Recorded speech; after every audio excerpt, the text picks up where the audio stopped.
There is nothing more frustrating than dealing with a selfish parent, constantly disagreeing with you over simple things and refusing to cooperate. You may be asking yourself, is there a better way to deal with this unfortunate circumstance? Luckily, there is. Today, we are going to discuss how to work with selfish parents and how to prevent them from taking your precious family time. Welcome to Miles Mason Family Law. Fighting the custody battle against a selfish parent. A truly selfish parent only wants parenting time because you do. The selfish parent doesn't necessarily want to win. The selfish parent wants the other parent to lose. A selfish parent tests boundaries just like a child does. If you give an inch, will your spouse take a mile? Selfish parents get their kicks by pushing buttons and extending boundaries with everyone they interact with. All day, every day. Is your spouse's selfishness manifesting itself as bullying just to bully? Is it a good old-fashioned sense of entitlement? Is the other parent's selfishness a result of low self-esteem? You have to set rules in a custody battle against a selfish parent. Start with these 10. Rule 1. Establish boundaries. You have to establish boundaries with the selfish parent. We learned from the poet Robert Frost how good fences make good neighbors. You have to learn to say no. Learn to cut deals. Yes, you can have Timmy tonight, but only if you give me your next Tuesday night. Do you have difficulty bargaining? Is it hard for you to say no? Consider counseling with a family therapist to help if you need to talk through what holds you back. Rule 2. Learn how to work the selfish parent. And the sooner the better. It is paramount you get the status quo parenting time and custody framework the way you want it, and as quickly as possible. Reach out to your experienced family lawyer for help. This cannot wait. Find out now what can be done to fix problems. Delay can make addressing custody problems more difficult. Rule 3. Check yourself. Take a moment to reflect on your personal strengths and weaknesses. Are you at fault for being too nice? Are you enabling the selfish parent? We understand that conflict avoidance can be an admirable trait, but when those positive traits become negative habits, children may suffer. That's because, by definition, the selfish parent is never going to be the better parent. Nor does a child benefit from seeing one parent repeatedly bullied into submission by the other parent. A child benefits from observing how adults can and should negotiate difficult situations. For your child's benefit, turn the tables and flip the script on the selfish parent. Rule 4. Some selfish parents can only be managed. Some parents will never change their ways, even though those ways may be detrimental to the child. Some selfish parents simply cannot be cajoled, taught a lesson, or reasoned with. At the same time, one parent being a selfish parent's doormat will never be in the best interest of a child. Fortunately, there are co-parenting skills you can develop to make up for the selfish parent's shortcomings. For one, avoid becoming emotionally invested in trying to fix the other parent. Secondly, it's okay if you cannot win on this or that parenting dispute, assuming you really cannot win it. Don't just roll over and give in. Remember rule number 3. If you genuinely cannot solve the issue, then so be it. Many problems in life are like this. Just do your best to manage the selfish parent. Rule 5. Never lose your temper in a text or email. Knee-jerk reactions will not serve you well.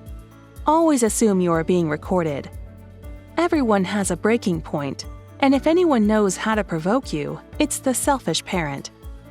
You always take the high road, but in one slip-up you text, "You're a selfish SOB." You just gave the selfish parent more leverage. You're devastated, despite the awful things the other parent has done, time and again, to you and your child.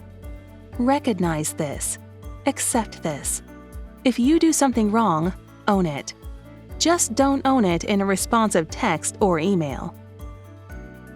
Rule 6. Never apologize, mister. It's a sign of weakness. That was John Wayne's famous line as Captain Nathan Brittles in She Wore a Yellow Ribbon, a 1949 Western directed by John Ford. Darn good advice. Apologizing to a selfish parent gives that parent a victory. It's a trophy. Don't be surprised if your apologetic text, "I'm so sorry I called you a selfish SOB," is printed, framed, and hanging in your spouse's home. Selfish people relish apologies like this. Don't give the selfish parent the satisfaction. Rule 7. Don't stew. Whatever has happened or is happening, don't just sit there and stew over it. Call your experienced family law attorney and talk it through. When parents are in the eye of the storm, their judgment often gets skewed. Many of the things parents stew over aren't worth the suffering. Other things really are. Family lawyers can help. They can add perspective, even if unable to solve your problem. With proper perspective, those sleepless nights should get better. Rule 8. Balance flexibility with steadfastness. In managing the selfish parent, it's best to give only if you get, as opposed to giving and hoping to get. Contemplate how some flexibility on your part may be in the child's best interest. However, if the selfish parent never gives in, then maybe you shouldn't either. Boundaries may need to be enforced. Remember rule number 1. You may need to create a strict parenting plan with a very detailed parenting time schedule, and stick to it. Rule 9. Your example as a parent may be more important than what you say. Many believe that how you live your life, leading by example, is far more important as a parent than the boundaries you set for your children.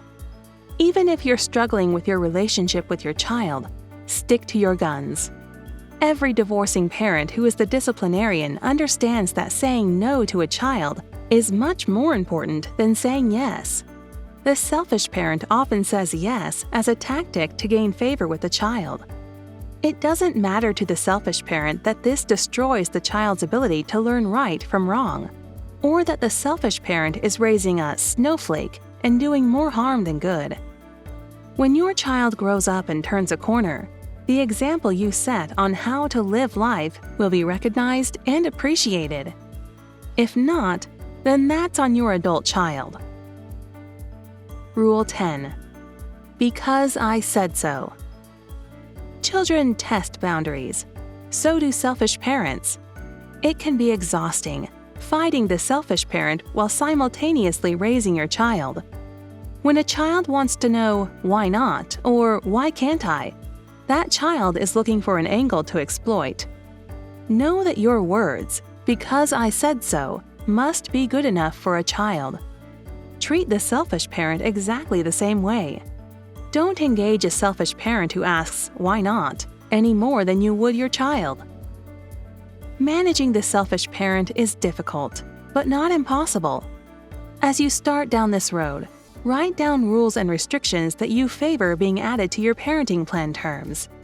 Share them with your experienced family lawyer, and explore ways to try and solve anticipated problems in advance. We hope this video has provided you some tips on cooperating with selfish parents. To learn more, visit memphisdivorce.com, Tennessee's most comprehensive free online family law legal resource. memphisdivorce.com answers hundreds of frequently asked questions on divorce, custody, child support, and more, with videos. Download our free Tennessee Child Support Calculator app, available from iTunes and Google Play. Check out Miles Mason's author page on Amazon.com. He is the author of 3 books, including Tennessee Parenting Plans and Child Support Worksheets with examples from real cases. Discover all you can learn with Miles Mason Family Law.